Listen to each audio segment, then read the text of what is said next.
Okay. Hello, everyone. Look, I'm back. For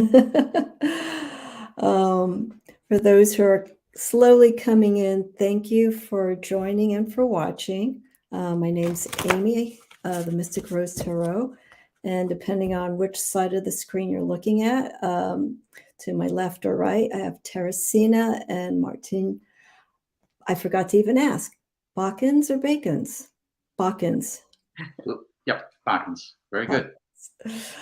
And I, first off, I want to say I appreciate your patience because we have tried on different occasions to get this set up, and it was more on my side that I've had to make changes because of responsibilities of what's happening with me for work and so on and so forth. So thank you for connecting with me and to take some time so we can discuss your journey to where you are at this moment with your work, with your spirituality. But we're going to focus mainly on the creation of the fifth tarot. And so I have Cal Lizzie, who wants to say hello to you. Hi, Lizzie. And Thank you, Amy, for hosting us and allowing us to be here and share the fifth tarot. It's our great joy and pleasure and honor to do so. Yeah, this is going to be weird.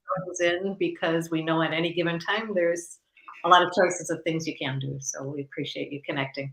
Great. Thank you again. So what I want to do is, let me just set a little bit of guidelines, nothing heavy.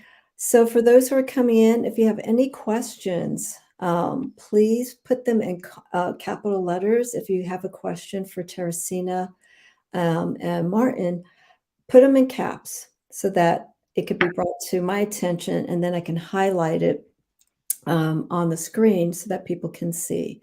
And if you would like to contact them, go to the description of this episode, and I have their website, and I believe I put down the Instagram. I have to double check that. You do or do not have a YouTube channel? I cannot recall, like one that's active. Not really, no. Okay. So the best way to get a hold of you would be through the website? Mm-hmm. Yep. Okay. Yep. All right. So let's just go right into it. I'm going to have Teressena and Martin do a lot of the talking. I'll throw in some questions, but I want people to get familiar first off with who you are, okay, and how you came to shape the fifth tarot. So first question here for me to ask is, how did you come into your practice? Whatever shape and form it was, and how it manifested. I would say that for me, I'm from a lineage of healers and such. I did quite a couple of studies, physical therapy, but then got more and more into the what we call alternative healing arts, but more as the older healing arts. Massage, essential oils, aromatherapy, iridology, just name it. But eventually it boiled down for me to working with energy as an energy healer. But the funny thing is, when we're talking about divination, and for instance, here, the fifth tarot, you know, there are those moments when you say, what have you done and what brought you here? There are those moments where both of us have had, where books would literally jump off a shelf and hit you over the head. So I think those are the moments that you go like, oh yeah, no, I caught that. That's okay. Yeah. So there have been many of those moments. We've been blessed, both of us. And we actually met on one of those journeys in Mexico. And at that time I was living in Canada and Teressena was in Wisconsin. And it was never a question after that. And that's now 25 years ago. Wow. Wow. So you were both, was it a retreat that you were at, or you were just? It was a Mayan conference on Mayan cosmology and from that point, we connected with Miguel Angel Vergara, Mayan elder, and for 20 years, we've taken groups to the Mayan lands on sacred journeys in Mexico, Guatemala, Honduras. And not to miss that you asked what that was. The organization that at that time did that was called the Prophets Conference. And it was a beautiful gathering that took place in many different places after. But we had glorious speakers from everywhere, and that was very nice. But beside this point, and to the point, I would say it was Teressena who got the call to create the fifth tarot. Yeah, my practice, so to speak, mainly is a very intuitive path that has led to experience with a lot of different indigenous peoples in both Mayan, Peruvian, and Native American medicine people. And so I do healing work with people. I'm an artist. I do a lot of intentional creation. And the tarot deck is one of those pieces, and really came through first in a meditation to create this deck. And it's a big project. So I kind of was like, why do we really need one more tarot deck? And the information that came through, the guidance that came through from Spirit, was that as we are evolving in consciousness, the tools need to evolve with us. And so the fifth tarot really is attuned to these changing times that we're living in. It incorporates a lot of the traditional esoteric meanings of tarot and kind of spirals it up a little bit so that it is really relevant to these times that we are living in. Yeah. Go ahead. This was going to be one of the questions I was going to ask. And we'll go back to the background a little bit, because before I go to this question, that's one thing that I did pick up in this deck. So for those who are watching, I'm not going to show the whole deck, but this is an example. And let me change our layout here. Bear with me here. There we go. Okay. So this is some examples. All nature elements and influences, but it's subtle, but some of it is more prominent. I'm going to go back so that we can see Martin there. There is a very strong influence of the Mayan, I don't know how you would describe it, the Mayan belief, the Mayan spirituality, bit of also Indian culture. It's more the indigenous and not just Mayan, but the beautiful part is when we're looking at for instance, the major arcana cards, Amy. Mm-hmm. We have the symbols that are on the major arcana cards in the corner. I'm going to go and back. One of them is indeed the Mayan symbol. One of them is a symbol of Lemuria. One of them is planetary. Yeah. And then we have the spiritual laws of the universe, the 11, 11, 12, 12, 13, 13. And they came through Standing Bear, Golden Eagle. And he was very willing to share. But the beautiful thing with all of those, whether it was the Mayan symbols or the 1111, they just fit perfectly within the structure of tarot. There was no question ever. And even our friend Miguel Angel, he would go like, oh, that's that card, that's that card. And so it was perfect for that. But I think to the point of your question is, it was also in the concepting of the deck that, the time of spears and swords, and, we don't live in that time anymore. And that it's really important in this time, our connection and our remembrance of our connection with nature. And so we might feel it's an indigenous influence, but it's really all of our connection with nature, with the fire, the water, the air, the earth, the ether, in the forms of the feathers, the stones, the shells, things that we experience in the natural world.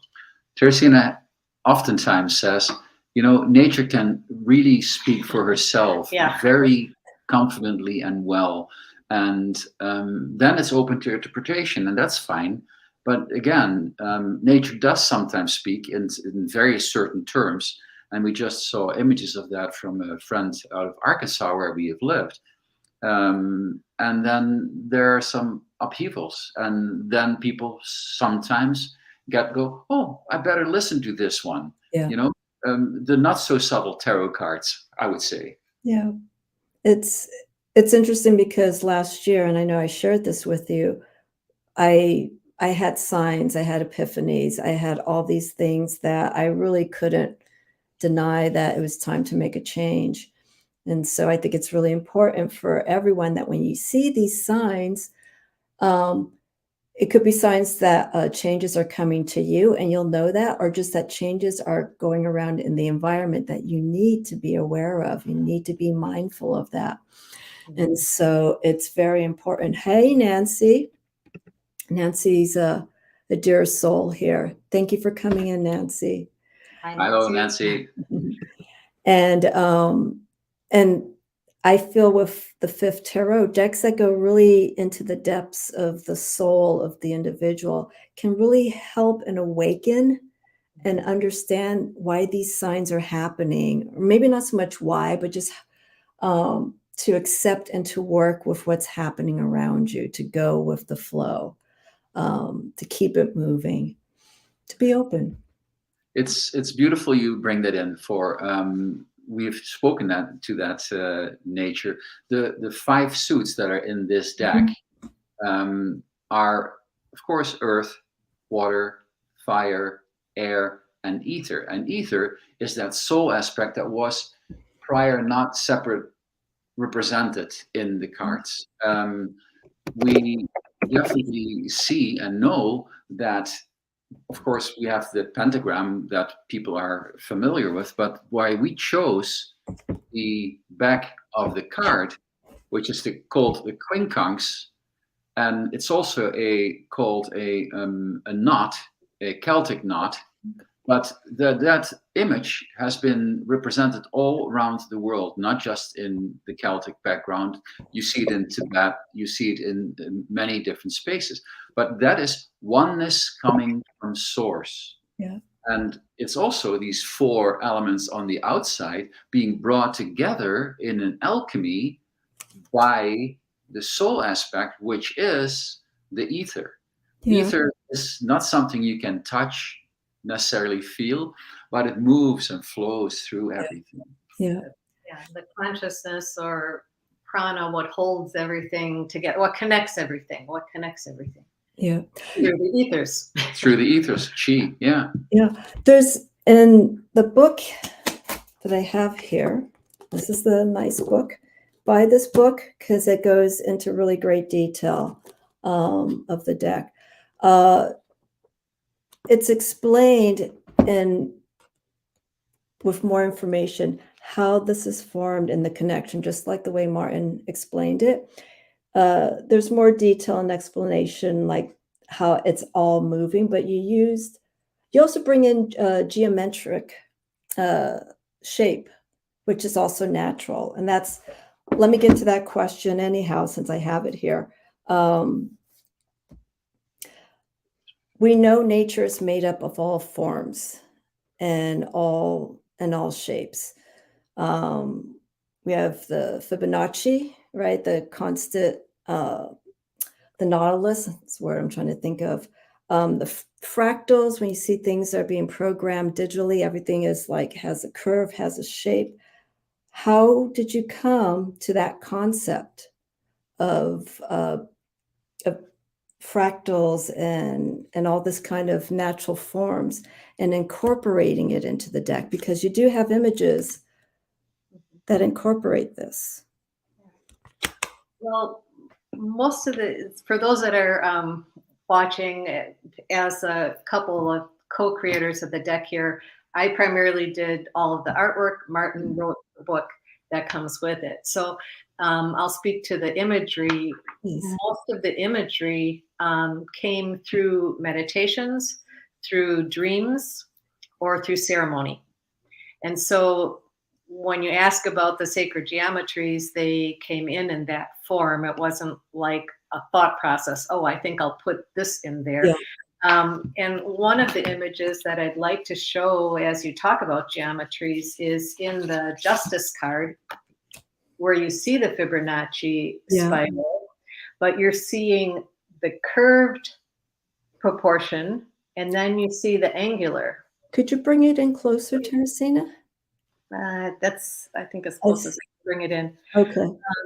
But that represents both the feminine energy and the masculine energy of that same sacred geometry. And in justice, or the spiritual laws of the universe, we see the balance. So there is that balance of both the masculine and feminine energy represented in an example. And to your question, Amy, there is, of course, part of the Platonic solids, and there is a piece in there are also explained in the book. Yeah. And of course, those Platonic solids again go together with the 5 elements, as we're speaking of, and are represented here in the card of the alchemy, where those are the Platonic solids. Well, Plato, Platonic solids, are also related to our physical being, and in that same fashion are everywhere, in everything, represented in a whole of nature. Of course, we see this back. You talked about the nautilus shell. Well, when that nautilus shell not is just that representation of the Fibonacci spiral, but it's so much more. But again, you see the form or formation back in sunflowers. It's so oftentimes shown. And so sacred geometry, Platonic solids, were just an integral part of nature, because that's where we find this. So nature was the guiding force. And if I just can speak to that, this lady has had more of her education through nature, just sitting in stillness in nature, and have nature, give her insights. And even in her paintings and drawings, there's a series that she did with animal totems, and it was a free form, but oh my goodness, people could definitely, of course, feel that energy that came through those images. Teressena, when you work with the energy of nature, Martin just brought this as a good question for me to ask you. Okay, you're in the environment. Do you start seeing? How can I phrase this so it doesn't sound like it's a silly question? Do you see beyond the natural form of that element? So let's say you see a tree. Okay. Do you see inside the tree? Can you see the energy? Can you visualize it so that it almost gets broken down to this? I would answer the question this way. I have had many experiences like that. Yes. Okay. It's not something that I necessarily call on demand, Yeah. No. But absolutely, you have, you can see energies, feel energies, sense energies, and it is partly how the deck was created, whatever feather or stone or shell, bringing that energy in, or like the sun card being drawn on autumn equinox with the solar eclipse, the moon card being drawn under the full moon, like really drawing those energies in to the cards. And you can feel that and sense that when you work with them. Yeah. And so when people are familiar with the terminology of shamanism is really simply being in nature, of course, aware of exactly what you shared there, moving between the realms within nature and reading that as it pertains to our path. And everyone can come to that space for themselves. So it's not that they require somebody else to do that. And I think that's an important part. Sorry, I feel wishes to interject that. But the thing that's an important part, where when we do readings with people, which we'll do just in a bit too, it is only our reading, but what somebody does with that reading is the most important part. Yeah. It's all the will. I state it quite often, whatever you get from the reading is what you take from it. You don't have to follow it verbatim or visually. It's what you feel, what you take after you hear it. I can give you the interpretation. Anyone could give you the interpretation of what they feel is going on in the situation, or what they feel needs to be, shifted. But you could take it or leave it. That's Yeah. just the general nature. These are guides. These are guides. They're Books. guides, and we always say too, they're sort of like a mirror. Yes. They're reflecting something to you. And just a short little story that was Anecdotal. very fun about it. So of course, Martin had wrote in the book what this Four of Feathers card is about. And whatever in essence this card is about, we were at a fair where everybody just pulled one card, and this young woman came up and pulled this card. And she said, "Oh, I know what that means." And we said, "Oh, what does it mean?" And there's owl feathers on here. Yeah. She says, well, she was Native American. She said, my father is bear and my mother is gray owl. So I'm the moon reflecting their light. And I'm like, wow, perfect. Wow. You can't make that up. How could that she pulled that card? And so Wow. obviously that, what meant something very specific for her. Wow. But especially when it holds that kind of energy too. Yeah. And so, if I may go back a bit to the creation of the cards, it took quite a bit. Teressena in the beginning was also having her regular work. So it was 4 years. And then the last year, there was way more concentrated effort on finishing the project, which is just the drawing. These drawings were on, what size, Teressena? 11 by 15. These were 11 by 17, sorry, the drawings. Wow. Some were larger even, but the thing is that we've some originals still, but most of those got sold after that, which is wonderful. But the beautiful part was that we brought that down in some of the images, specifically in the the suit cards, for instance. The one that I just showed you, Teressena drew one shell, and then on the computer I made it such that they came in different shapes or different formats within the card. And so we're really shown how to together work that energy where it wished to be. And then later on, when I got the message, these messages came through about writing of the book. It was guided writing. Mm-hmm. And now still to this day, sometimes there's something that I read in the book and go, like, that sounds real good. That's really nice. But it's like owning the fact that I was present to pen it down, but really seeing the greater good in what came forth. And this deck has its own life. It's the fifth row, and there's an energy with her that's called the presence, and the presence is some essence that can work with anybody. And some people have said that. I really feel that. Yeah. This is when I started going into the first few pages of reading the book.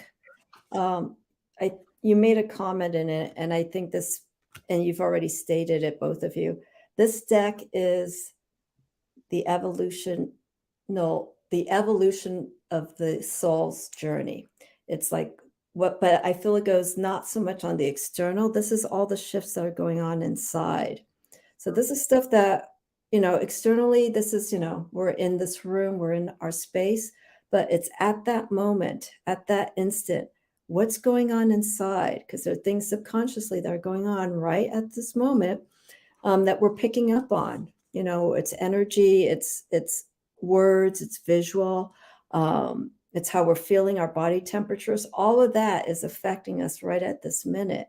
And so when reading with this deck, it goes more beyond of what's happening here. It's going on of the shifts here. So I feel this deck is a subconscious deck because it answers I feel more in a direct way of what's happening inside.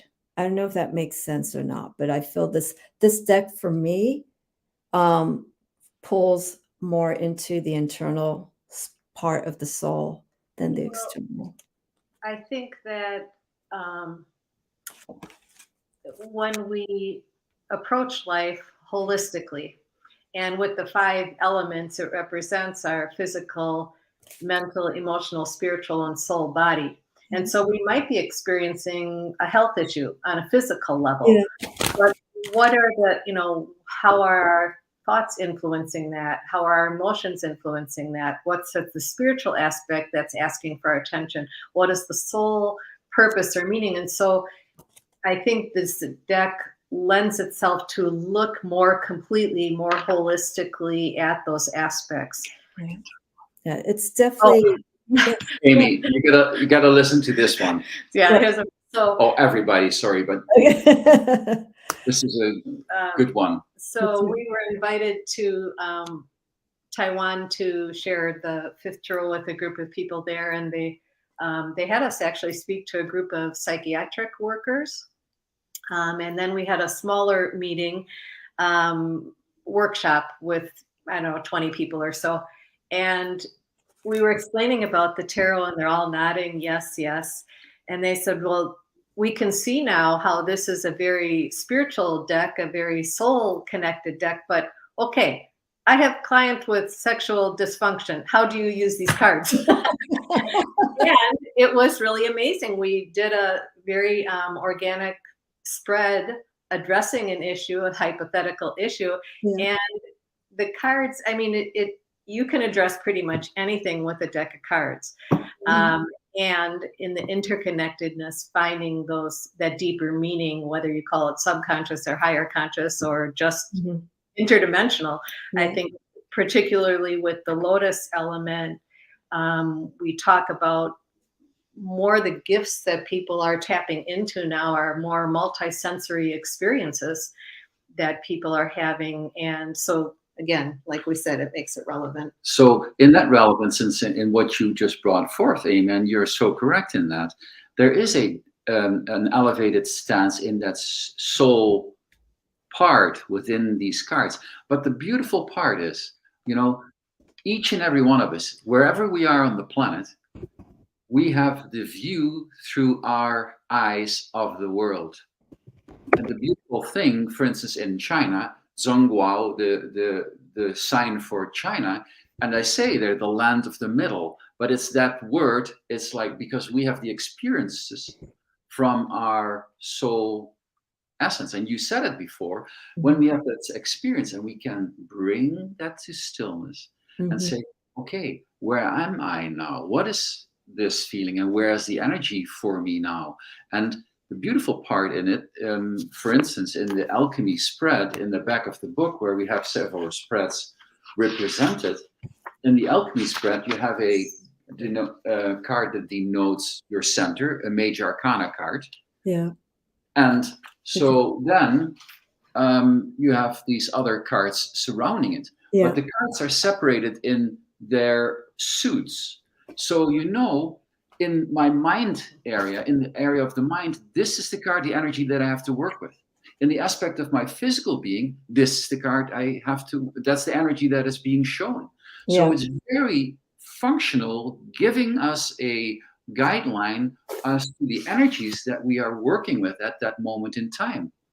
Correct. Yes, and that's beautifully explained in the reading part there, how that then brings everything together, and then Amy, it's up to us within that center to create the alchemy, to Yeah. once again harmonize with that and make it our own. Well, and a good example of what Martin was just saying there is in the strength card. Because if you look at the image of this person, she's grounded, centered, peaceful. She's creating herself anew, but she's centered with all the elements. There's the shell, the feather. What do we have here? The lightning is the fire, the earth, and then the ether. And it just in this infinite strength of this connection of the balance with all the elements. Yeah. And that's where the strength is based, is just as you mentioned, it's drawing in that energy. When you see different representations of the strength cards, there's so many different interpretations. It's one that's more primal, with the lion and taking control of your primal instincts. It's masculine energy, taking charge of that, all of this, but also the spiritual side, the inner side of us, I feel, is very important, so that we can connect to it and have that energy and that groundingness that we get with the strength. Now, the strength card, just a quick astrological note, is associated with Leo, but with the major arcana in this deck, you do make reference to astrology, but not heavily. But you can still work with those aspects.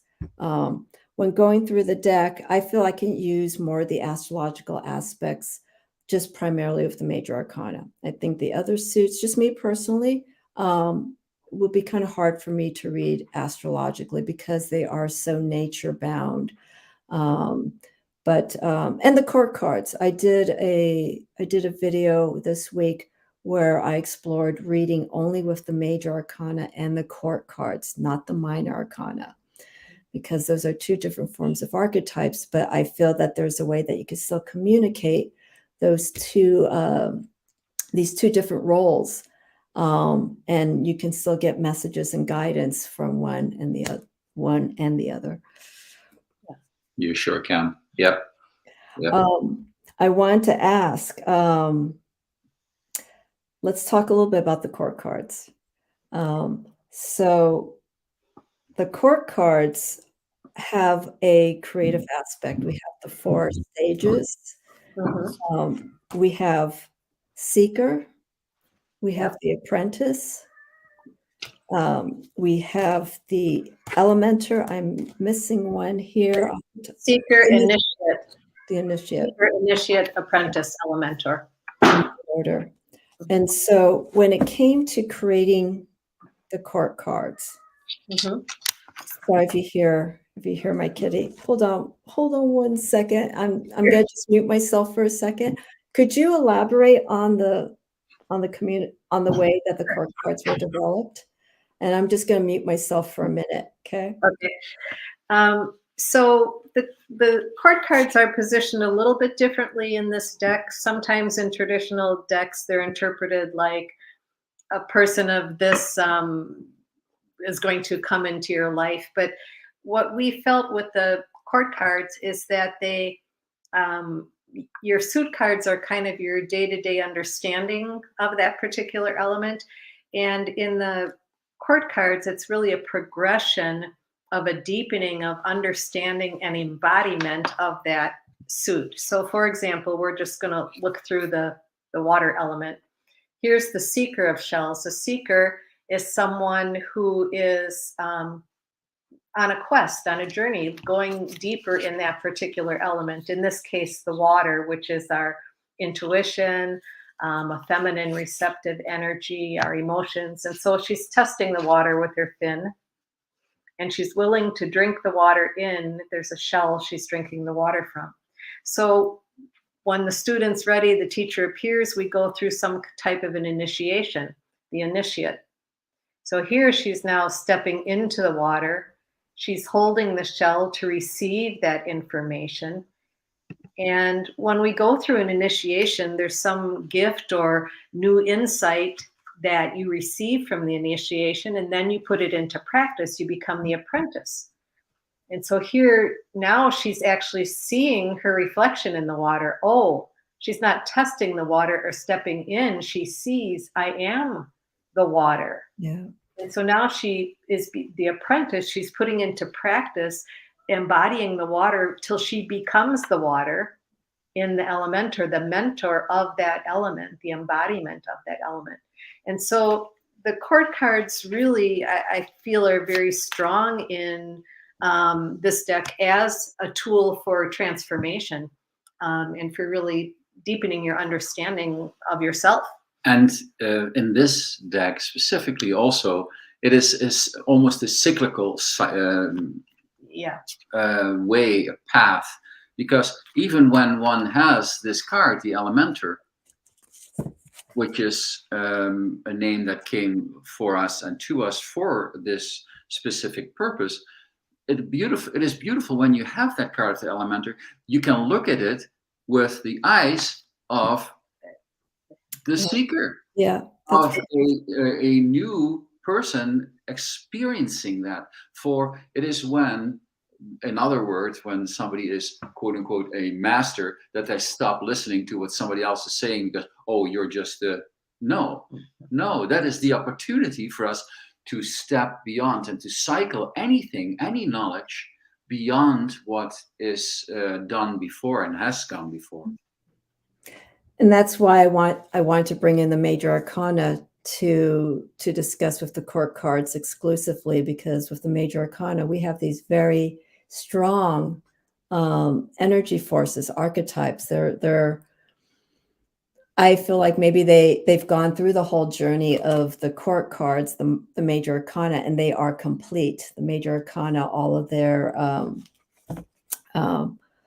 their journey work and whatnot is a manifestation of who they are, because they've went through the minor arcana, they went through the court cards, they went through the journey, and they've become that person, or not that person, but that energy to represent the devil, to represent the fool, to represent the magician.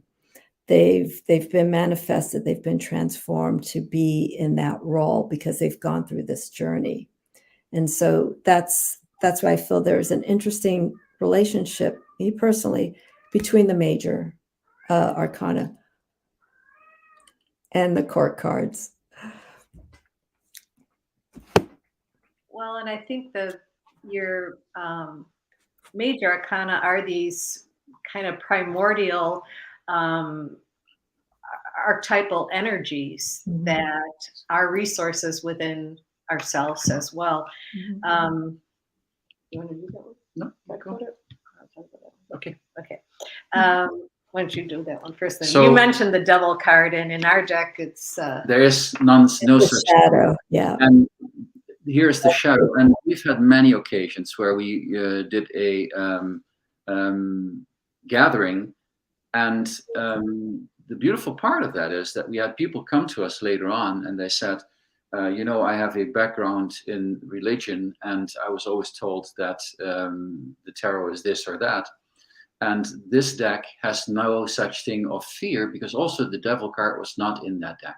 Yeah. I felt a very great deal of peace and quiet and openness to that for that reason. So everything has something, or everything can have something. We also know that one day somebody was coming for a reading, and yeah, that's the shadow card. And she came for a reading, and if you, she got this card, High Priestess. The High Priestess. And she says, "Ooh, I wouldn't wish to meet that person in the dark." And so Teressena right away says, "Might I perhaps shed some light on that for you?" And she says, "For sure." She says, "What do you feel from that person, and why is that?" Because it's a strong person. And she says, "When that strong person is you, how does that feel?" And that's where, of course, for her, the discrepancy was, but it's to bring that to somebody, because what are tarot cards really, like Teressena said before, images for us that reflect a deep, and specifically, like we said in the major arcana, an archetypal energy. And why do archetypal energies speak to us? Because there's something in us that touch on such a deep level that doesn't need further explanation. It is bam, that's where that is. Yeah. The major arcana are different facets of who we are, and things that we fear, things that we embrace, and things that maybe we once knew and we forgot, and maybe it's just time to kind of get reacquainted with this, or with this. And so yeah, I'm sorry, I just have to take a side note. This is the most beautiful card that, I don't know if anyone can see this clearly, and I'm sorry for the reflection, but I'm going to move close. I just want to touch upon this, Teressena and Martien. There's a bat. If anyone can see this, there's a bat that's right here. And then, of course, we have the snake. And the skin is being shed on the lighter side. And you can see where the snake wraps around. Then, of course, we have the butterfly. So the one side is we're seeing the release, the letting go, the transformation. And on the other side here, we're seeing the connection to our instincts and our primal energy, what, the dark side of ourselves, what we fear, but letting go, moving from this phase to that phase. It's one of the more beautiful representations of shadow or the devil, any of these cards that represent the two forms of light and darkness. This is very, very beautiful. So I'm sorry, I just have to say it. It's a beautiful card. And sometimes the shadow for us is just something that's hidden. We can't see it because it's in the shadow. Mhm. Sometimes what's in the shadow are our baser qualities or things that, greed or whatever that might be. But sometimes what's in the shadow is our light.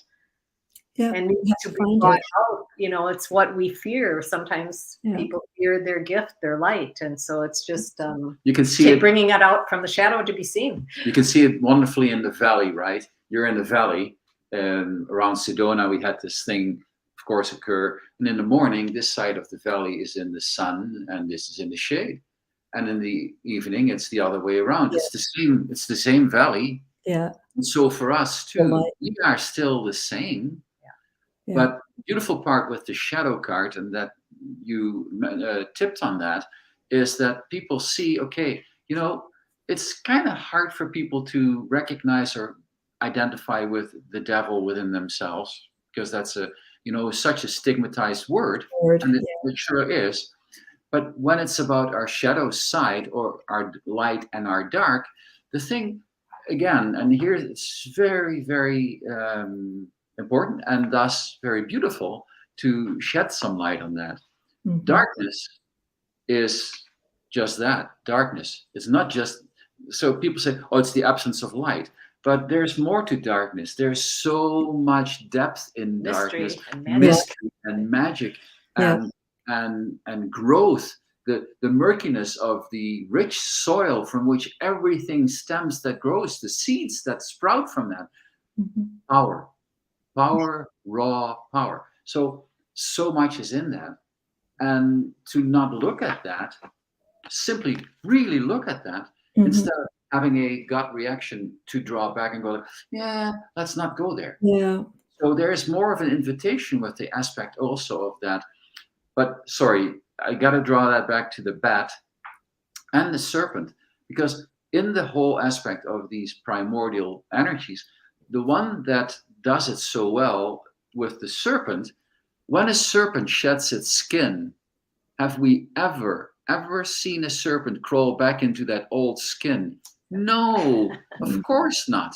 So why, when we've had a reading, when we've had an occurrence or anything that happens to us, that goes where we go like, oh yeah, wow, and then we go back to the family or the organization or the group that we were sure that was no longer part of our journey, and we could deviate and choose a new path, and yet we're going back in there, back in the same energies. So it's an invitation really to grow.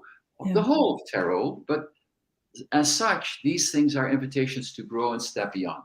There are people that just love the comfort of the darkness. Oh, And so it's, I had a conversation with an individual not too long ago, how some people are, they just know bad, that they just know bad. It's either in relationships, work environment. It's also what they bring to them. So if you're in a heavy environment and you're a heavy person anyhow, I'm talking energy wise, you don't, and if something good happens, if there's an opportunity for something light to happen or for change or movement, some people don't know what to do because they've never experienced good. And there's, I mentioned the term self-sabotage. Sometimes people, they inadvertently ruin a good opportunity for the fear of not knowing what could happen and not even having the experience of having something good. What did you do? Oh my God, I got this great job. I have this opportunity. I don't know what to do. They get scared, self-sabotage it. They start doing things to not move forward. So instead, they just crawl back into that space because it's comfortable, it's safe, and they never know. So I feel very strongly there is a lot to learn um, in the darkness because it challenges you, you know, and it forces you, as you were saying, Martine, to really see what's there. If you can overpower your own fear, if you could take control and throw away those fears, you've overcome one obstacle, and you can learn from it and you move forward from it. Yeah. And I think there's always a balance. You've got the sun and the moon, Yes. the day and the night. And sometimes we learn by going inward Yeah. to a darker, deeper place. And sometimes we learn by being out in the light and expressing and expanding. And Mhm. so I think, for us, it's important that we don't polarize something as good or bad or light or dark, Mhm. but really looking at the blending and integration of it, just to how we shift our perception of something. And one card I would like to talk about a little bit is the Cosmic Man. Now, if you're familiar with, in traditional decks, you have the Hanged Man. And the idea is like a shift in perception. He's hanging upside down Yeah. on a tree. And it's also, where is my place in the world? But here we see the Cosmic Man hanging upside down by strands of DNA from the earth itself. Where is my place in the cosmos? Like really shifting our perception To a large that evolutionary aspect of the DNA, also the expansion that comes. So sometimes we look in its transformation or its alchemy, Yeah. or its expansion and evolution. And Amy, you said it before, and it's true, of course. Sometimes people are in a space and they have to be in that space to get out of it. But then um, all of us had just recently, we went inward for quite a while, for Yeah. almost 2 years, Yeah. and had a lot of time to go inward and to be with ourselves. And then we come out. So normally in life, we have something that's called, of course, gestation. That time of gestation is a regular, normal time we can take for something to really work with us, and then we come out of that. And sometimes it feels, when people say, oh, it felt like time was speeding up. Well, time is not necessarily speeding up. You are moving through the changes faster because you're able to let certain things go and move beyond them. So Yeah. that is all beautiful, that's all great, and that's all dandy. That's what life is. Life is change. Change is inherent to life. And it is our reluctance sometimes, and it can have to do with where we are physically also. Yeah. Kidney, the energy of kidneys, oftentimes when people wear a lot of black clothes, oftentimes people say we have to do with kidney energy. So Oh. kidney energy has to be really looked at. What do I do with that? Well, what is kidney energy? Kidney energy is like the pot of soup we have to put on a fire to make it warm and make it really taste good and make that broth really do its thing. Yeah. Well, there are a couple of things. That fire is important to that. Warm that puppy up Yeah. so it becomes good. So that's what we do. That's, for instance, a exercise where you rub your kidneys on your back in the morning to get yourself going. It's a very wonderful exercise. Adrenals. It's a wonderful exercise to have your adrenals, your kidneys really get jazzed up to start your day in a wonderful way. It's part of qigong even. Yeah. So many things we can bring together with anything that we do. But like Teressena says, what is really important is to look at the opportunities. Why? Just a question for you, Amy. Why Yes. does somebody come and have a tarot reading? I'm sorry, one more time. Why does somebody come and have a tarot reading? They're looking for answers. They're looking Yeah. for guidance. hmm Yes. So that guidance is shedding light onto something, bringing light to an answer that has been murked by, or that's not clear, Yeah. because there's not enough light there to see the answers sometimes. Yeah. So when we take away some things that are distractions and focus on that and bring that light in, it's like, oh, there it is. I'm going to pop this question, well, not question, but just statement that Cal Lizzie posted while we were talking about the shadow card. It deepens the understanding of the darkness and the light. Sure. Yeah. Sure. Well, yeah. And, one of the things I think is sometimes when we are students of tarot or when we work with tarot, you can get locked into, oh, this card means this, and this card means this, and that kind of a thing. One strength I feel with the fifth tarot in the 5 elements is seeing how the cards are connected. So when you're working with the elements, if I'm having a really emotional experience, a lot of water cards come up. What do I need to do with all of that water? Maybe I need to ground it with the earth. Maybe I need to balance it with some fire. Maybe I need the air to create some steam to let go of some of that emotion. Or maybe the ether, the consciousness of oneness and interconnectedness allows that to dissipate. So it's looking at how all of these things are connected instead of just memorizing what a card may mean. And thus it becomes very organic. And so we're talking about emotions and about deepening. Thank you, Lizzie, there before that deepening part.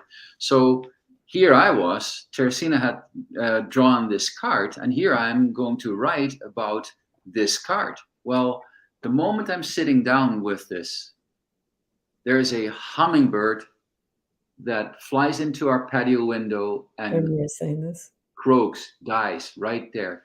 I'm a bird nut.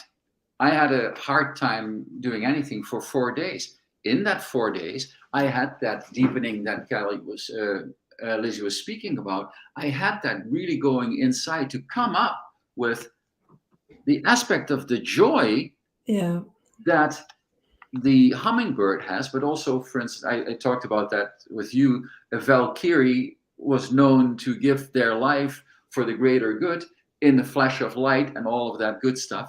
Well, that was the greatest gift of that. But there is the greatest gift because there was that deepening, there was that understanding that came through sitting with that in silence and really feel like, okay, I understand. Teressena right away says, oh, wow, what a beautiful gift. Can you see that? Normally you wouldn't really be able to hold that hummingbird in your hand. I said, I get that with my head, but I have to get there with my heart. And so that journey was wonderful. And as you may know, anybody that has created a tarot deck, the whole part you're writing, you're going on a journey. You're having a really deepening of your whole understanding. And we are very grateful because it's been now quite a while since the fifth tarot is out.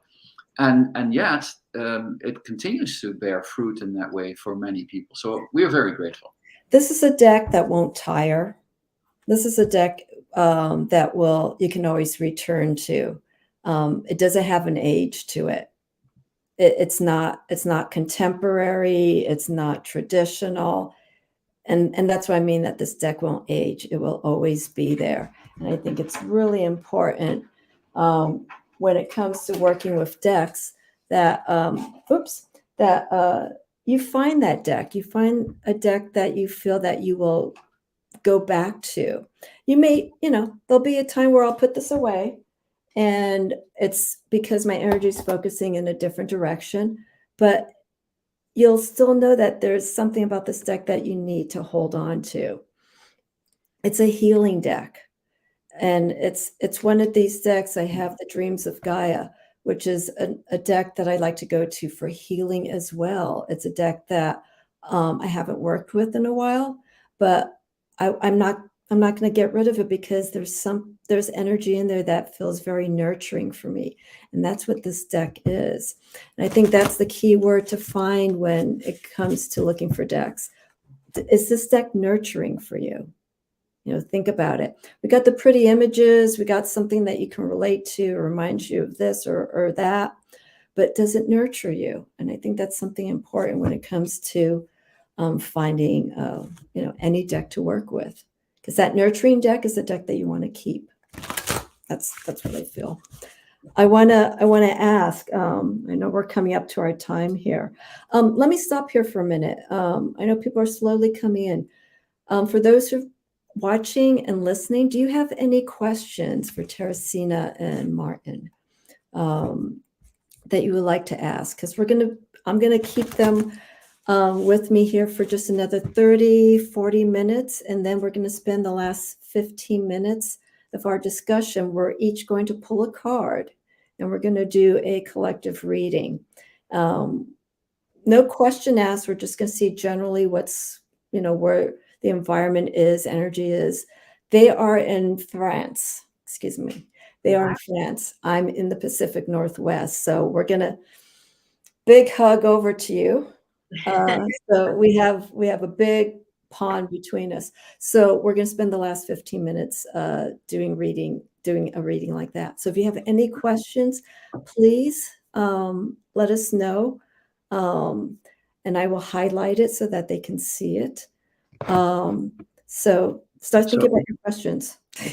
If we'll get ready for questions, but you had a question before when we did an introduction together about cards that we really liked or did not like within our own deck that was created to ourselves. So just while we're waiting for a question to come up, I already spoke to that the Five of Feathers is joy. And that card really, of course, got to me on a very personal level. Yeah. And like you, I really, really, really love that shadow card. I do love shadow work.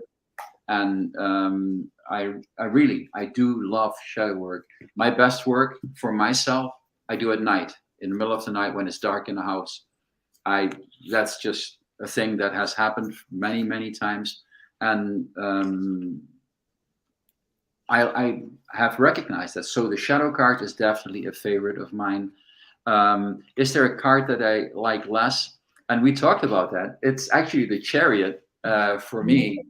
And I also understand that it's about a lot of power. And it's not that I'm afraid of that, the power, but I know that at times I can be overpowering. Even in talking, I sometimes feel that I speak too much. But that's I have a lot of fire, and so to recognize that, but also not let it burn you out. Yeah. Let it be a nurturing, slow simmering thing. Yeah. And so it's good. It's good to know these things. I got two more statements, kind of questions. I think these are more thoughts. So Tony.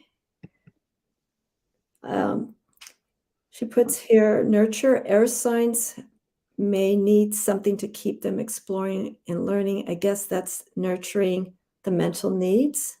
Do you want to?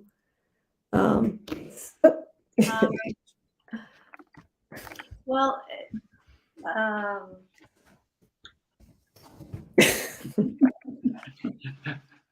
I guess I hear what you're saying about nurturing. A deck definitely is nurturing. Sometimes decks need to stimulate or prod us a little bit, also get us out of our comfort zone. so that there is room for expansion and growth. And I think in this deck, the air element, the opportunity for expansion with the air element is really, people always say, oh, you've got to let go of the mind. Don't let go of your mind. We need the mind. We're given an intellect for great purposes. But I think it's really in that mastery of the mind, being able to still the mind, to be in a place of stillness, but also to access higher states of consciousness through the mastery of the mind. And in our one of feathers, the air element, we see the eagle here, who can soar to see from a higher perspective what lies below. And we use the expression sometimes to fly wingtip to wingtip with great spirit.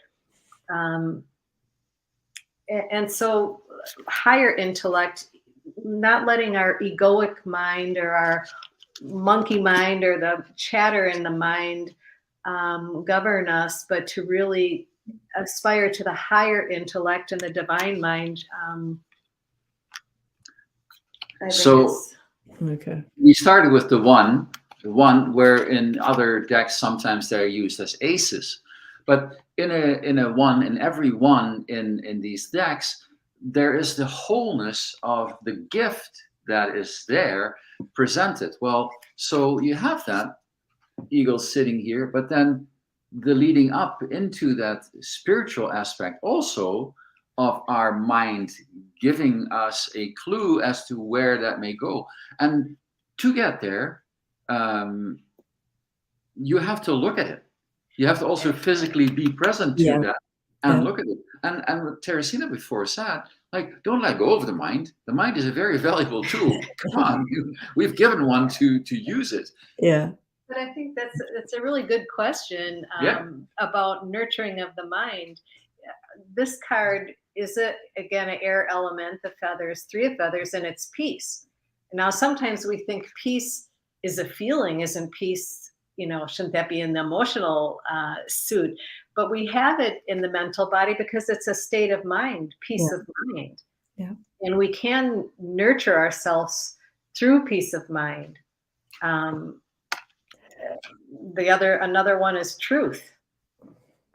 We might not necessarily think of truth as a mental nurturing thing, but it is. Are our thoughts true? Mm-hmm. I love Thich Nhat Hanh, has always been an inspiration for me, and he has a wonderful saying, is that really true? Yeah. The things we tell ourselves, is that really true? Yeah. So that we stop ourselves. Yeah. And step back from the statement that we have in our mind and step back and go, yeah, is that really what I think? So, and we have this this part at times when people are in a doctrine, for instance, right? They're learned a doctrine, whatever that may be. Then sometimes that becomes their truth, religion. And then you say, what do you believe? And I start spouting this thing. And I said, no, that's the doctrine. What do you feel? What is your truth? And you see them so shake. I just told you. No. So step back. Yeah. It's an invitation. Yeah. You have to take a different perspective and you drop the ego, that connection. And it's like, no, listen. Tony, she's Antoinette, Intuitive Tarot. She did a rebuttal on her comment. This was in response to the deck needing to be nurturing. She says the touchy-feely isn't my place as a thinker and communicator. Sorry, Tony. Took the question. I would say just in general, because we work with other decks also, but I think the strength of the 5th tarot as a reader, why would you use this deck, is that it's a great tool for creating balance and harmony. And because of the 5th suit and the things it touches upon, it really does address some multidimensional aspects that you don't find in traditional tarot. Yeah. And so I think those are really the two greater strengths of what makes this deck kind of unique. There's one other question here, going back. In the exploration of the Mayan culture, have you used the Zoltun? I think that's how you pronounce it, tarot, in the accompany book, The Flight of the Feathered Serpent. I have not heard of that particular deck. We have I will not. gladly check it out, though. Check it out. No. Yeah. No. Nice. Thank you for sharing that. Yeah, Lizzie. thank you. Like Teressena had do mentioned, have a and yeah, the feather serpent is of course in one of the cards. But the thing is, Teressena said we were guides on these journeys, Mayan journeys, for 20 years, and sometimes we did more journeys in 1 year, 2 or 3 even, and so going to these sites, of course, you have an impression and you've got amazing experiences. But it's when our participants had these experiences, when that occurs, where you really take note and really say, "Wow, now that's something so special." And we oftentimes refer to this. Our friend was part of this group, and we are in a church. But in this church, there are no pews, no priests, no pastors, no nothing. There are people in deep devotion with their own altars that they create everywhere, with candles everywhere, with straw everywhere, with their animals, chickens, anything is in that thing, goats, just name it, they bring it all in.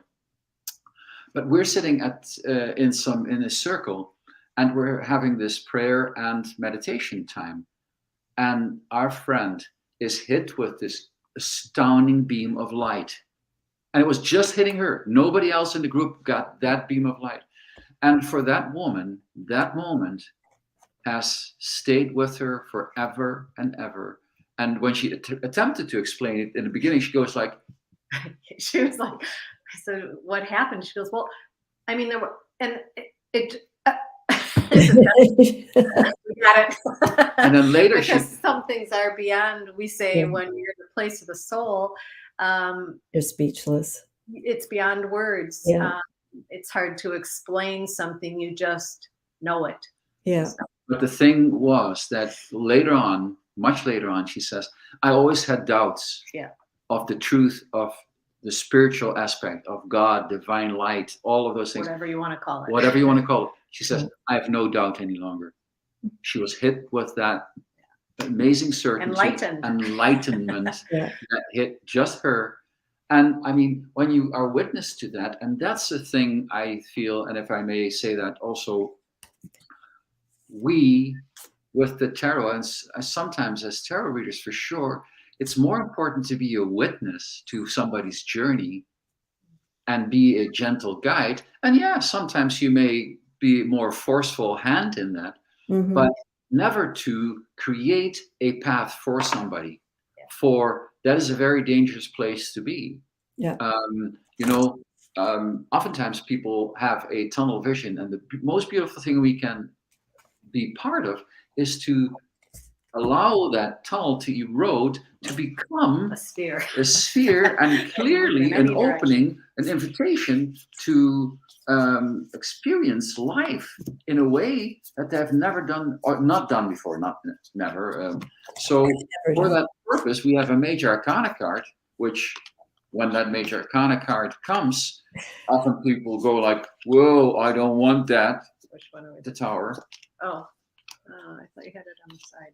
Oh, did I have it on the side? Yeah. Oh, sorry. Watch me see this Tower card, everyone. This is pretty nice. Right. Visually, energy-wise. Right. So the energy there is, instead of looking at a tower that's crumbling, here we are hit by this essence of light, bolt of lightning, while we are cleansed by fire. And that bolt of lightning allows these stones in that tower that we built around us to be removed. So we suddenly see the truth that's beyond that tower, that there's more beyond that tower. And so that structure that we're in, we're always safe in that wonderful pyramid of light that we surround and can surround ourselves with.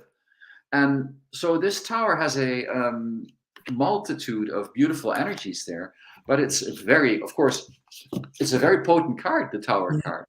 And there can be, and we shared it with you. Teressena was done with the Tower card. She goes to put back a book on the shelf that we had, an 8x8 bookshelf, and the whole darn bookshelf comes tumbling down. And at the end of that action, there's a little angel. Little statue of an angel. Boink, boink, right. So, yeah, please go create a tarot deck. Yeah, for sure. Oh my God. Sometimes it physically just happens, in that sense. It does, yeah. That was my year last year. Not that Nico came in. You were sharing that. But yeah, it was just like, it's unbelievable. So yeah, you may get these kinds of experiences in different ways, but you'll know it, like you were saying, you'll know it. Don't question it, accept it, go with it. There's an experience here that Cal Lizzie has. If you could say, experiences like your friends radiate within them and all around them. She had something similar like that at a Lakota sweat lodge a long time ago. And then Tony has here the pyramid conducting the energy of universe. That's very cool. You're getting it, Tony. You get it. I should say you're getting it. You understand it. And very nice. And so I would definitely also be on Tony's side, where very early in life, I would think about everything so deeply and so much that sometimes I had problems with my stomach for overthinking stuff, because I had to find answers, and I was definitely in a place of perfectionism at that time. And so shamanism and other things, but also tarot, have helped me to open up and to let go of certain things that simply do not have to be so. Yeah. Not black nor white, nor my way or Frank Sinatra's way, but just can be anything they choose to be and wish to be. And I think we're seeing that around us in the world, where more and more people are asked and allowed to express themselves whichever way they wish to. Whichever way they wish to. And that there's not, a set standard to anything. And that allows for a lot of beautiful things. Mm-hmm. Also challenges, because these are things with that freedom through the internet and whatnot. It's just like, people are going to have to face and understand, listen, and determine, was this the right moment? Was this the right thing to say at this time? But, we have this freedom of expression. And so, especially now, because I'm just going to go a little astrological, because we're in Aries, we're in the last week of Aries. So it's creative, it's fiery, it's movement. We're in spring. There's this explosion of stuff if we want to release our feelings, but in a creative way, whether it's in writing or communication or whatnot, verbally. This time of the year is this time where things just, I have a right to say what I want to say. I'm just saying it becomes a little bit more apparent during this time of the year. The energy is a little bit more amped up. So yeah, I feel your fiery energy, Martin.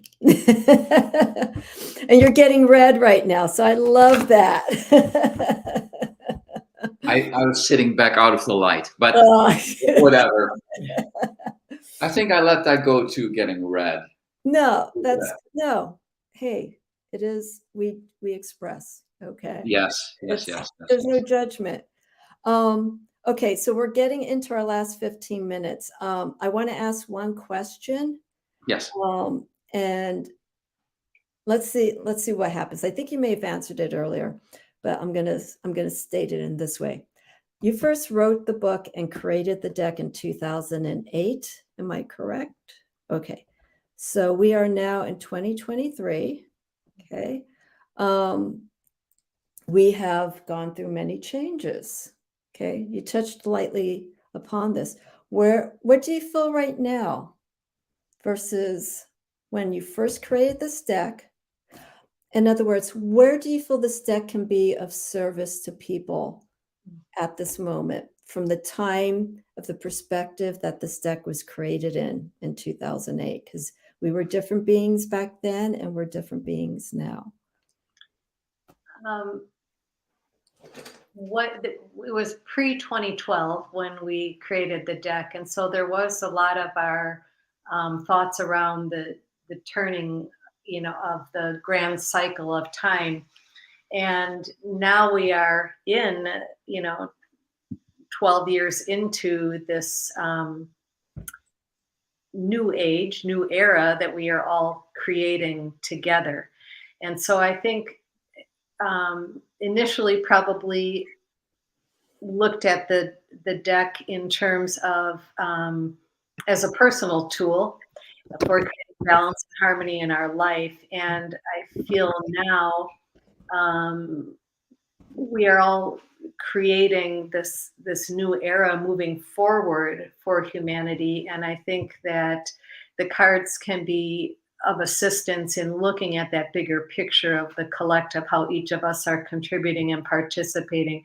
So if I heal something personally going on in my life, that ripples out and shifts it for everyone. And collectively, especially when you're readers doing readings, sometimes we'll have 3 or 4 people come with kind of the same issue being up, so they have volunteered to help shift this for part of humanity going forward. And so I think it's just more of a bigger, not bigger, but evolving way of looking at things. Things happen on a personal level, on a collective level, on a planetary level, on a cosmic level, on an energetic level. And so it's we're spherically expanding in many, many ways. And sorry, Amy, if I may, just in a bit of a different fashion, answer your question that was there. When the deck came out, 2009, 2008, 2009, we took a journey, a year. We went to 29 states, and I don't know how many meetup groups. We met so many wonderful people, and to 4 different countries, also many different groups. There was barely a time that we were home at that time, other than on the road. Mm-hmm. It was such a gorgeous time of expansion, of meeting people, of bringing the 5th Tarot out into the world. And at that time, we also saw that it was a deck that was perhaps a bit ahead of its time, if I may say it that way. Yeah.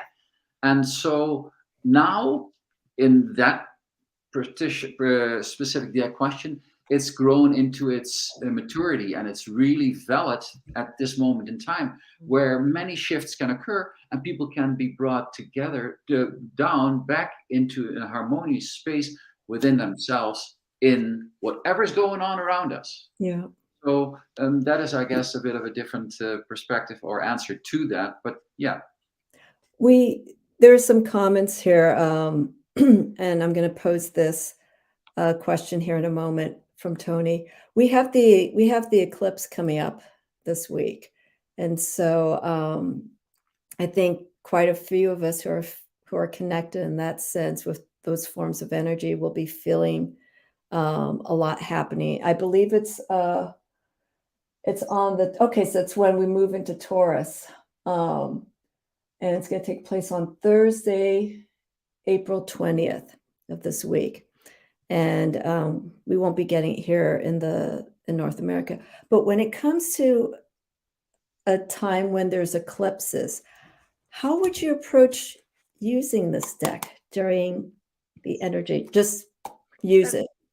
Just use it. The energies will present themselves, and depends what is up for the person individually, but collectively, planetary wise, the energies, it'll reveal itself.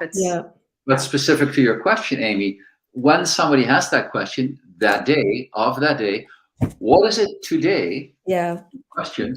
What is today the best energy for me to use to move to this aspect of the eclipse? Yeah. Here it is. And Oh, of course. well, no, I just pulled that card out Yeah. of the deck as the answer. So here for me, that energy to hold that day is the Elementor of Lotus. And there's a beautiful, beautiful poem that Teressena was given with the Elementor of Lotus. Yeah, it's not so much a poem. It was in the the image writing. of this Hathor. There's some symbols coming from her hair, which is a star language, and the message from the Hathor was, "Beloved one, beloved ones, plural, beloved ones, abide in love, reside in peace, live in harmony, remain in oneness. In all things, I am." And I think that's such a amazing message.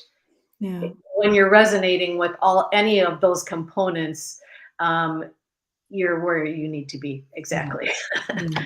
And for me personally, so working that day with sound, the Hathors, beings of sound and light, will be very important. So I'll take that message. Thank you very much for bringing that up. Do a reading on that day.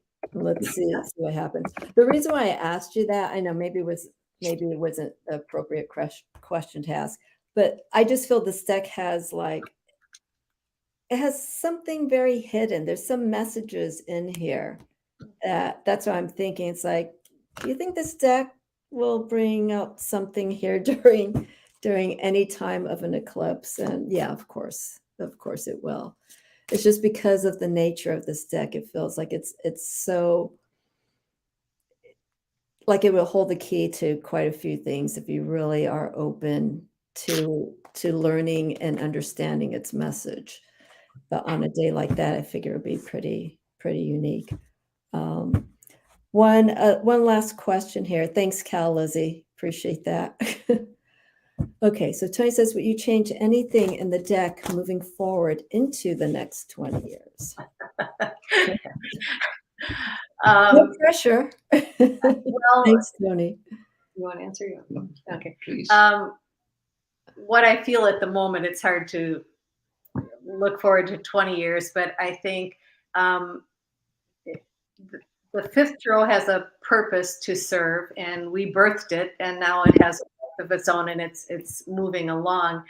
There are a couple things I'd change probably next time we would print it again. But I feel as a creatrix, you create something or you birth a child. I mean, it has a life of its own. We've done another project since then, Cosmic Odyssey, which is a beautiful book. It's kind of like a grown-up's storybook. How old is that one, Teressena? When was it released? 2 years. 2 years, I think it 2 came years out. ago. And this has an oracle deck with it. And that particular project is the hero's journey, but our collective hero's journey, and how we are participating, kind of what we were saying before, in this new age going forward. So for us as creators, this was where our consciousness took us in the next project. So I don't know that I would revisit or recreate, change a lot with the fifth row. I think it's doing its thing, and that's doing its thing, and we'll move on to something else after that. So there's one thing for clarity, and I know we're pushing the time here, so bear with me. Just so people know, there are 2 versions of this deck. So can you clearly explain to people when they get the deck what version they have? Because the version I have, I thought was actually the second edition, and apparently this is the first edition of the deck. Of the deck. Second edition has a gold edge. It's the same. But the images are the same. The only thing that you see different in yours, Amy, you see there's a gloss. Yeah. A gloss, and that's not here. We chose for a matte image in the second edition. and the cards are the same. There are in the book, though, quite some changes. In the book, there were simply things misspelled or whatever that was, and is that the little book or the big book? no. With the first one edition came a big book, right, 352 pages. With the second edition, it's the cards and the small booklet, a booklet. Yeah. And then the beautiful thing that we did is we have the book reprinted in the version that you have, which is the second edition book, with the changes that we felt were required at that time, edited and added to the things that we were not able to put in the first time. Yeah. I recommend getting the book. Just get the book, because it focuses on the fifth tarot, but it goes beyond. There's so much information that you could pull from here and draw and apply to yourself and into other decks. It's a very well-rounded deck, and it's not heavy. It's it's my size. I like a book no thicker than this, and it hits it. So that's just my plug. If you can get the book, I encourage it. The bigger book will definitely enrich your experience with the fifth tarot.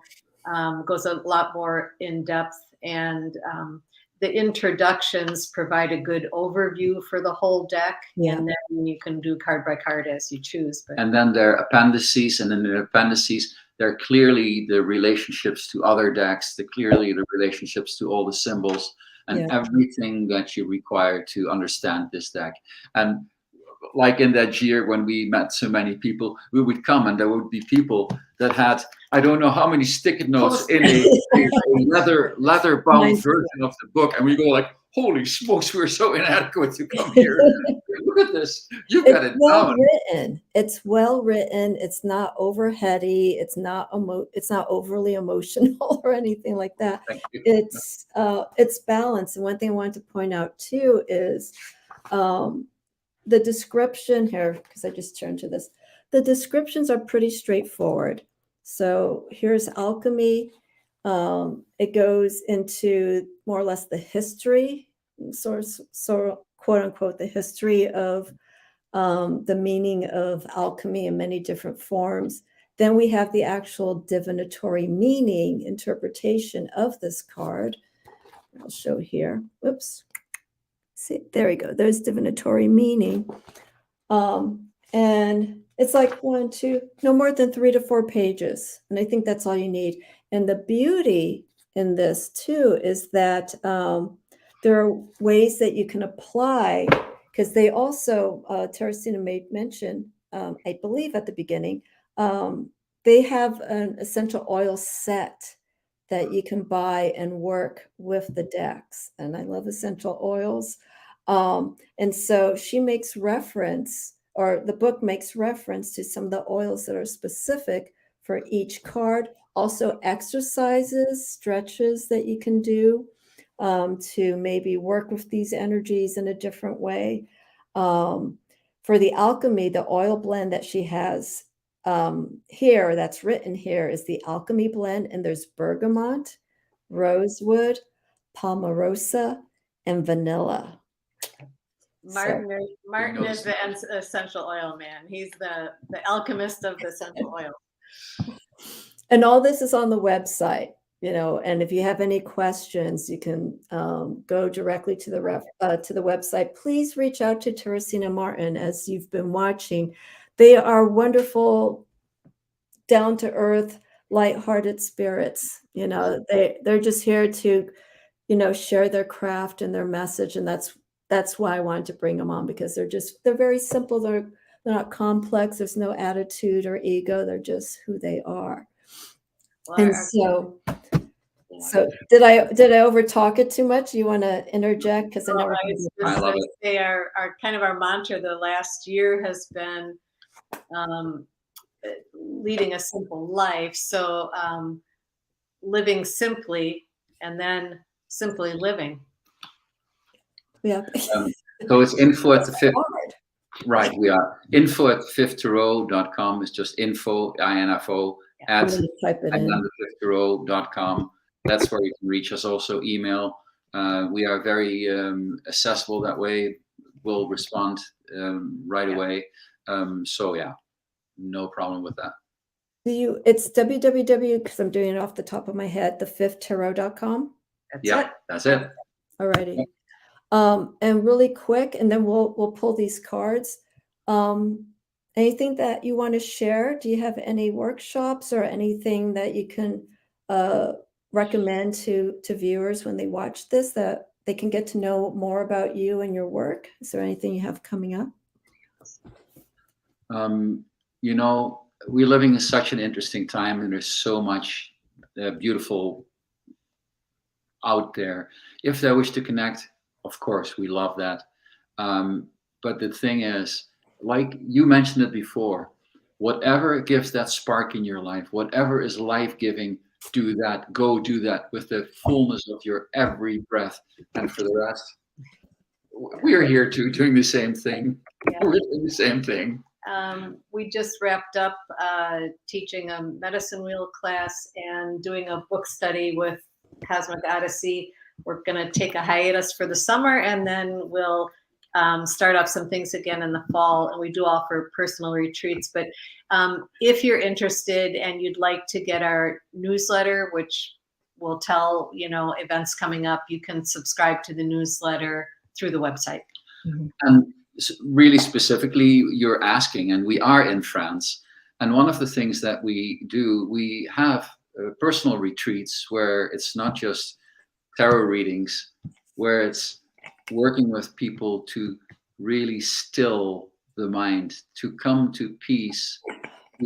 When people say, oh, we're going to retire, and then they don't know what to do with themselves because they think they have to do so many things to really come to peace. And so we assist people with shamanic journeys, with essential oils, and simply with walks in this neighborhood. We are in the mountains here. We're in the Pyrenees. We're very close to the Spanish border. And or if you're in a transition and looking how to process something and create and expand, or heal, there's a lot of different, your intention is your intention for a personal retreat, and then we just offer whatever tools or assistance we can. But something that Teressena said before, she is a creatrix. She does wonderful paintings, energy paintings, but also others. She's weaving at the moment again. She's got a wonderful loom upstairs. Just finished a mastana, a medicine bundle for somebody. So she does custom work these things too to this day. So there's never a dull moment here. Never a dull moment. And you have your photography. And I do a lot of photography. Website. Yes. Yeah. Whatever. Yeah. No, not whatever. It's part of you. I talk too much. I know. I'm just pulling with you. I was going to say something else. Cards. Do you post to the UK? Oh, do you ship? Yes. Yeah. Yes. Absolutely. Yeah. We have Dex with us here, and we come ship. to you from France. Come to you from France, indeed. Yeah. La Poste. So it'll be closer. It'll be easier, but you can also buy the deck anywhere, and right. I think you can. We ship around the world. We ship around the world. Yes. Okay. So it's the world. So the shipping is already sorted out based on wherever they are, right? So when they order, it's online. Yeah, there's a drop-down menu. Drop-down. For it says UK. Yeah. Excellent. Europe. Actually, it says Europe. It doesn't say UK specifically. But when they're in Europe, there is pricing, and it's and otherwise, if Antoinette doesn't find that, international options on the page. Exactly. Yep. Yep. It shouldn't Thank cost you. much. Thank you, Tony. It shouldn't cost that much because they're right next to you, sort of. Well, the French have their own thing. They go like, oh shit, we're French. We can charge anything we want. Okay. It'll get to you, Tony. Just reach Yes. out to them and, Yeah. let me know when you have the deck, because it's a wonderful deck to work with. We Just actually have also done tarot workshops in London, several, and have had wonderful experiences there. And not just London, but we enjoyed ourselves greatly in the UK. Yeah, for sure. is there okay, one last question for me. Would you consider just doing a tour? Just hit some countries that maybe you're visiting and just, hey, we're going to be here for a few months. We're going to be in the US and we can set up something. Is that We have Always. been doing that for years. We have Yeah, been doing that for okay. years. Yes, yes.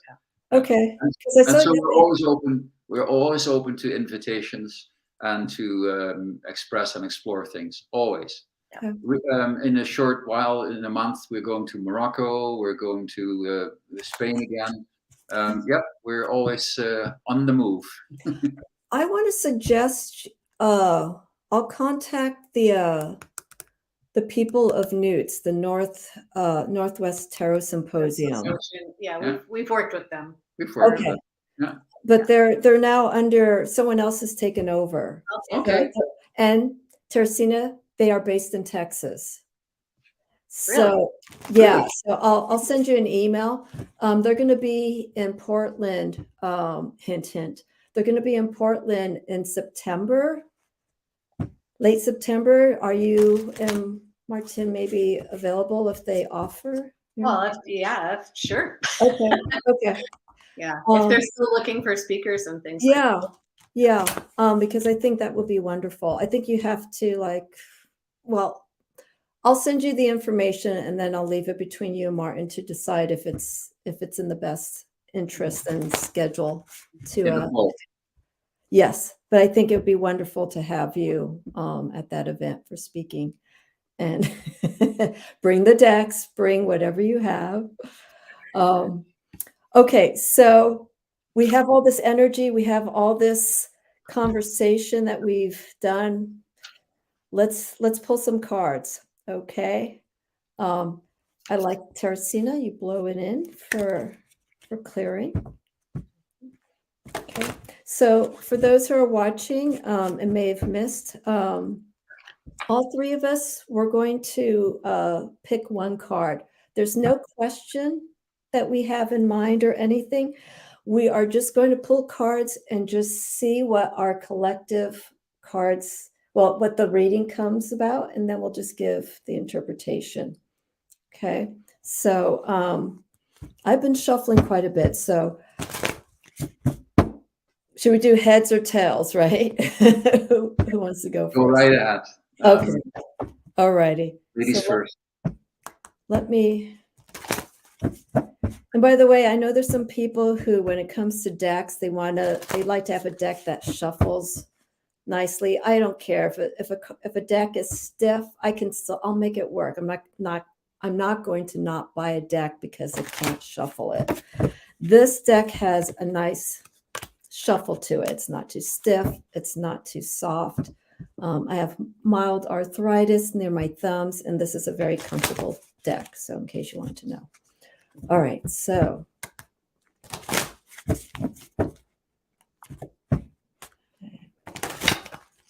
Okay, it's time to stop. I'm just going to pull from the top.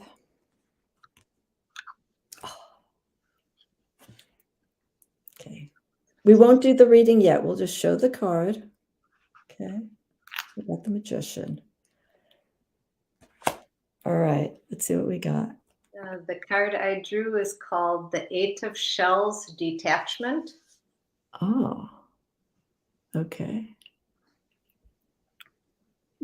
Oh, that card's been coming up for me. That card has been coming up for me. So I'm laughing my socks off saying I'm so much fire, and here's the elemental of fire. And Yeah. the energy to work with. But there's a beautiful the last line in the book about this. It says, flame on. I don't know if you remember that from, what is the four? Fantastic Four. When he says flame on, that's what his thing is, flame on. What it just says to us is, be ready, flame on, be your passion, be your creativity, be your everything in all your essence. Yeah, whatever. That's natural for you. It makes sense. Yeah. Yeah. Yeah. Yeah. How about you, Teressena?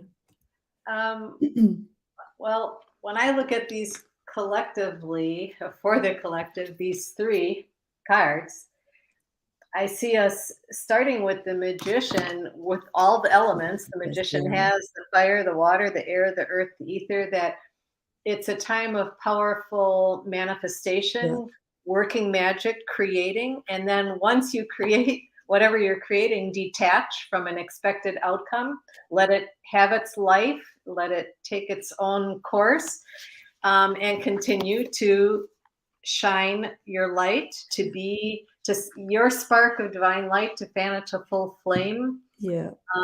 So I see it like a cycle of, manifestation, creation, detaching, and more creation.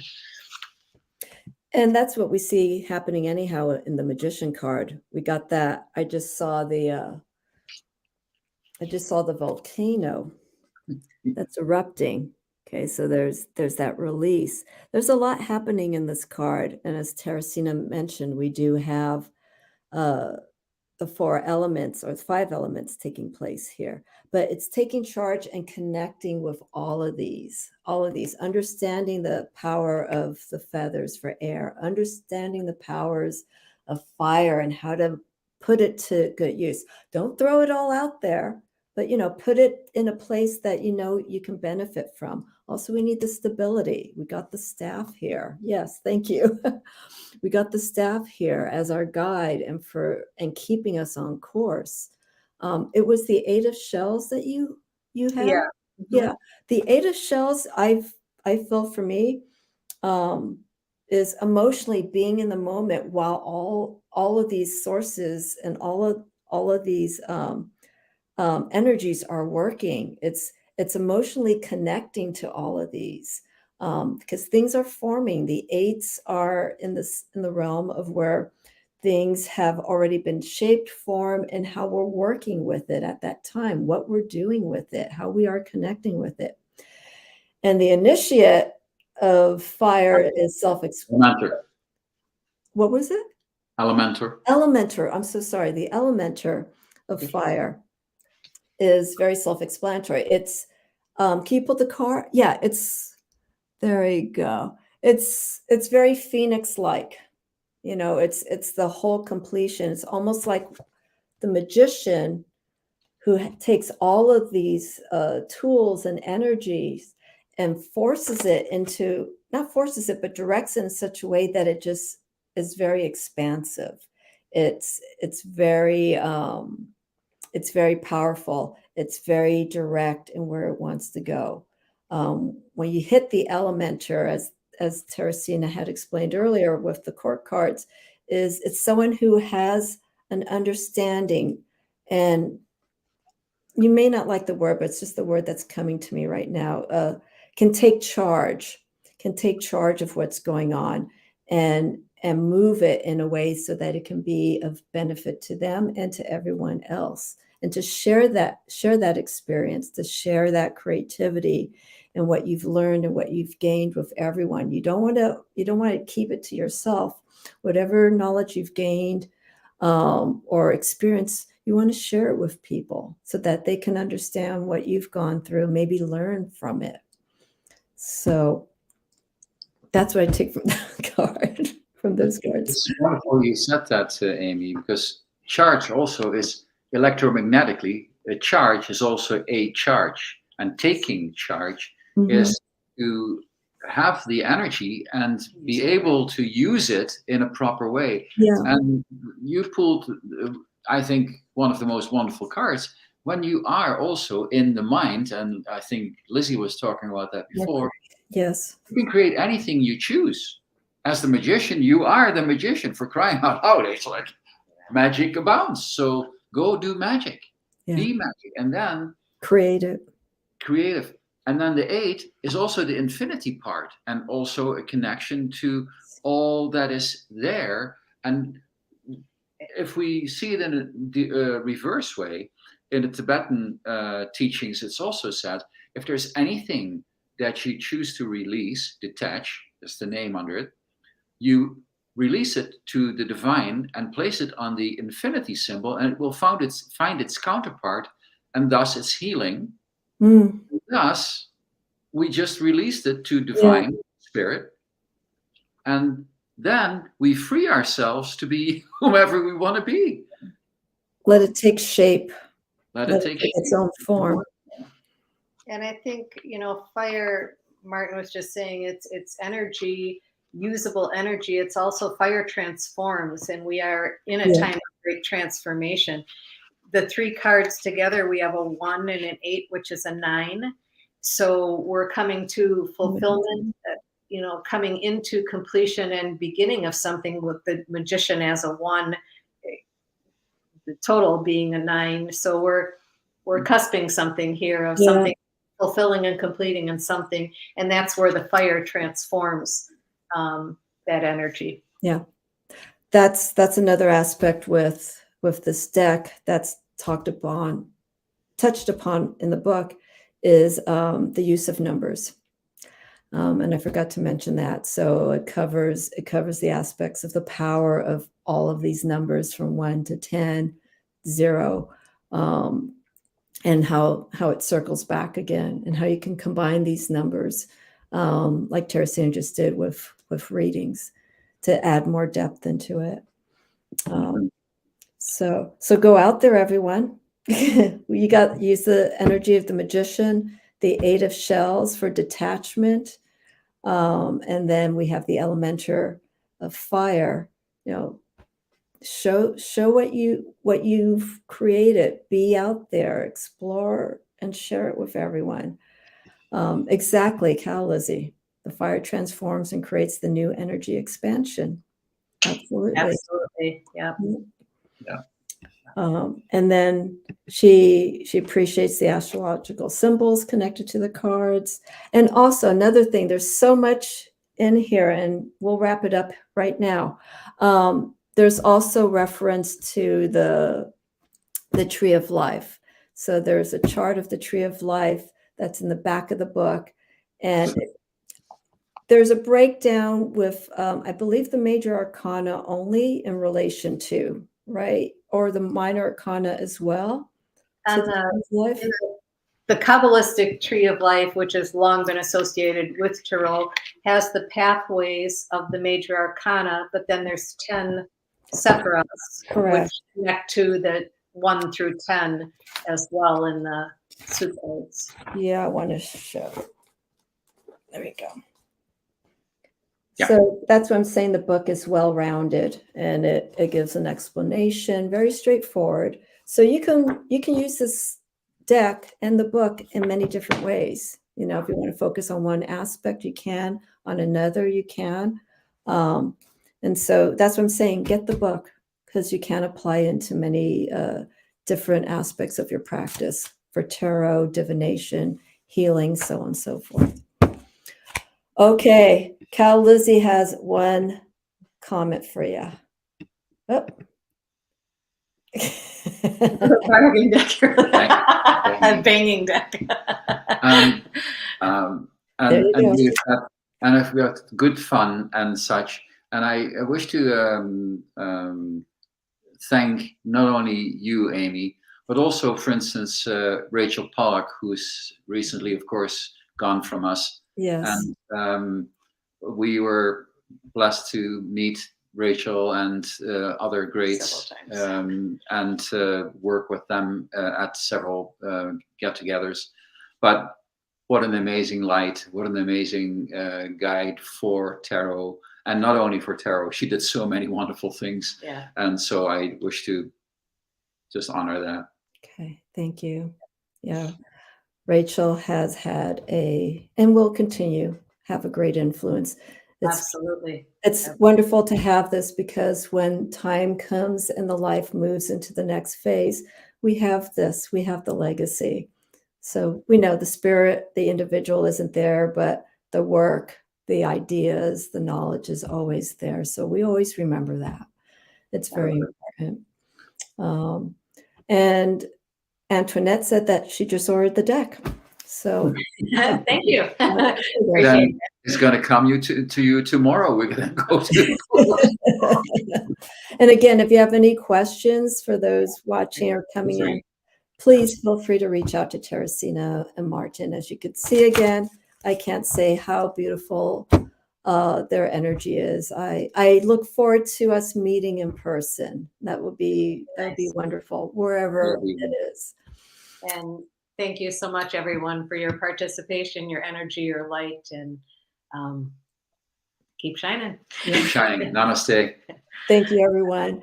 Hang tight, Teressena and Martien. And everyone, thank you again. I will be back again. But I appreciate you showing your support and asking questions and just simply listening and being open to my guests and our exchanges of ideas and feedback that we have towards the tarot and the meanings that come from it. All righty. Have a wonderful week, everyone. I will see you all again soon. Again, thank you for your support.